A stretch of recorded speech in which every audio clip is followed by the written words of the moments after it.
लगभग 8000 वर्ष पहले त्रेता युग में जब श्री राम के वानर सेना और रावण के राक्षसों के बीच भयंकर युद्ध चल रहा था, तब रावण हारने के कगार तक पहुंच चुका था। उसके तमाम प्रमुख योद्धा हनुमान, लक्ष्मण, अंगद, नल, नील और अन्य वानर व भालू वीरों के हाथों वीर गति को प्राप्त हो चुके थे।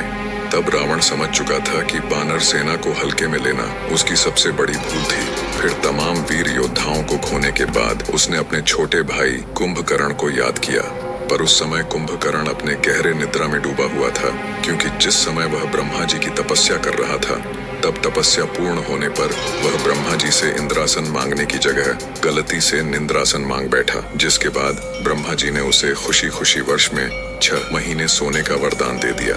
दरअसल ब्रह्मा जी से वरदान मांगते वक्त देवी सरस्वती ने कुंभकर्ण के दिमाग को हर लिया था, जिसके कारण वह वरदान मांगते वक्त गलती कर बैठा। इसके अलावा भी कुंभकर्ण को भगवान शिव और ब्रह्मा जी से तमाम सिद्धियां और वरदान प्राप्त थे। वह एक बेहद शक्तिशाली योद्धा था, जिसने कि कई देवताओं को पहले भी युद्ध में परास्त किया था। इसके बाद रावण के तमाम सैनिक लग गए कुंभकर्ण को बीच निद्रा से जगाने।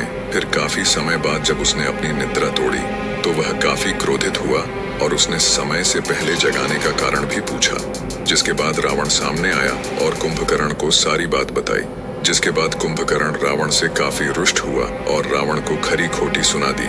जिसके बाद रावण ने भी कुंभकर्ण को भाई होने की दुहाई दी। जिसके बाद कुंभकर्ण ने भी भाई होने के नाते रावण का साथ देने का निश्चय किया और रणभूमि में कूद पड़ा।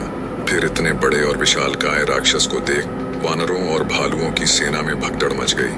कुंभकर्ण को आता देख सभी दुम दबाकर भागने लगे।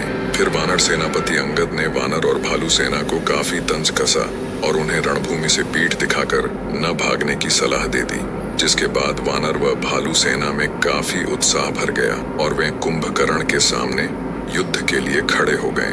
फिर कुंभकर्ण रणभूमि में आते आते ही वानरों और भालुओं को अपने पैरों तले रोंदना शुरू कर दिया। उन्हें बुरी तरह से मारने लगा। कितनों को उसने अपने हाथों से मसल कर रख दिया और कितनों को तो उसने अपने दांतों तले चबा लिया। फिर यह देख वानरों के राजा सुग्रीव समेत अंगद और तमाम प्रमुख वानर सैनिक जैसे नल, नील, मैदा, द्विविद इत्यादि कुंभकर्ण पे टूट पड़े, पर कुंभकर्ण को कुछ खास क्षति न पहुंचा सके। कुंभकर्ण ने उन्हें एक ही झटके में काफी दूर फेंक दिया। इसके बाद कुंभकर्ण वानर और भालुओं की सेना पे हंसने लगा और उन्हें कायर बताना शुरू कर दिया। जिसके बाद उसके सामने रक्षराज यानी कि भालुओं के राजा जामवंत जी आ खड़े हुए और फिर उन्होंने हवा में उछलते हुए कुंभकर्ण के चेहरे पर सिर्फ एक मुक्का लगा दिया, जिससे कि कुंभकर्ण जमीन में गिर पड़ा। पर कुछ समय बाद कुंभकर्ण वापस से खड़ा हो गया और उसने वानर और रक्ष सेना पे दोबारा से हमला करना शुरू कर दिया। जिसके बाद जामवंत जी ने हनुमान जी को याद किया। इसके बाद फिर हनुमान जी कुंभकर्ण के सामने आ खड़े हुए और उन्होंने भी अपना आकार कुंभकर्ण के इतना ही विशालकाय बना लिया और फिर कुंभकर्ण के ऊपर टूट पड़े। हनुमान जी ने कुंभकर्ण के ऊपर मुक्कों की बरसात करनी शुरू कर दी, जिससे कि कुंभकर्ण जमीन में गिर पड़ा और बुरी तरह से घायल हो गया। फिर कुछ देर बाद कुंभकर्ण वापस से खड़ा हो उठा और उसने अपनी पूरी ताकत लगाकर भगवान शिव से प्राप्त अपने प्रमुख हथियार शूल से हनुमान जी पे वार कर दिया। उसने शूल को सीधा हनुमान जी के सीने में ही धंसा दिया, जिससे कि हनुमान जी पूरी तरह से घायल हो गए और जमीन में गिर पड़े। इसके बाद कुंभकर्ण जोर से ठहाके लगाने लगा। यह देख लक्ष्मण जी आग बबूला हो गए और वे तीर कमान लेकर सीधा कुंभकर्ण के सामने खड़े हो गए और कुंभकर्ण को युद्ध के लिए ललकारने लगे। जिसके बाद कुंभकर्ण ने दोबारा से ठहाके लगाना शुरू कर दिया और कहा कि अभी तुम बच्चे हो, तुमसे युद्ध कर, मैं अपना समय बर्बाद नहीं करना चाहता। अपने बड़े भाई राम को भेजो, मैं उनसे ही युद्ध करूंगा और उनका अंत भी। इतना सुनकर लक्ष्मण जी क्रोधित हो उठे और उन्होंने कुंभकर्ण पे तीरों की बरसात कर दी, लेकिन इन तीरों का कुंभकर्ण पे कोई असर न हुआ और फिर कुंभकर्ण जोरों से ठहाके लगाने लगा और लक्ष्मण सहित श्री राम का भी परिहास करने लगा। जिसके बाद हनुमान जी को होश आया। फिर उन्होंने अपने सीने में धंसे शूल को बाहर निकाला और उसे तोड़ दिया और फिर दोबारा से कुंभकर्ण पे टूट पड़े। फिर हनुमान जी ने भी कुंभकर्ण को अपने मुक्कों और गदा प्रहार से बुरी तरह घायल कर दिया।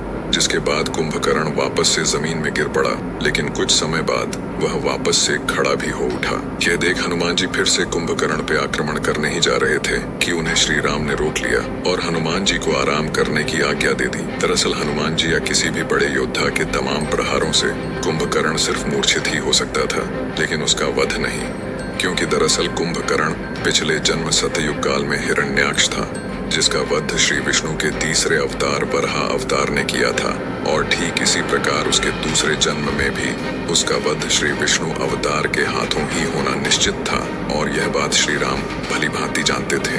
फिर यहाँ कुंभकर्ण वानरों और भालुओं की सेना को कुचलने में पूरी तरह से जुटा ही था कि श्री राम वहां आ गए और फिर कुंभकर्ण का ध्यान अपनी ओर खींच लिया। श्री राम को सामने देख कुंभकर्ण ने सोचा कि अब युद्ध को लंबा खींचना सही नहीं होगा, सीधे राम का अंत कर युद्ध को विराम दे दिया जाए। और फिर वह श्री राम की तरफ बड़ी तेजी से दौड़ने लगा। कुंभकर्ण को तेजी से सामने आता देख श्री राम ने सबसे पहले तो एक बेहद शक्तिशाली बाण से कुंभकर्ण के ऊपर एक बड़ा प्रहार कर उसे जमीन में पटक दिया। इसके बाद श्री राम ने दूसरे शक्तिशाली बाण से उसके कवच को चकनाचूर कर दिया।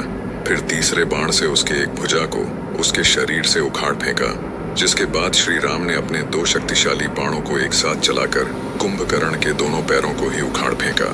और अंत में कोदंड नामक बेहद शक्तिशाली बाण से श्री राम ने कुंभकर्ण का सिर धड़ से उखाड़ फेंका। और इस प्रकार से कुंभकर्ण का अंत हुआ और वह वीर गति को प्राप्त हुआ। इसके बाद पूरे वानर और भालुओं की सेना में खुशहाली दौड़ पड़ी, क्योंकि उन्होंने एक बहुत बड़ी जीत जो हासिल की थी। तो ये था हनुमान जी के साथ कुंभकर्ण के युद्ध का पूरा इतिहास। तो वीडियो अच्छी लगी हो तो एक लाइक जरूर करें और साथ ही चैनल को सब्सक्राइब भी।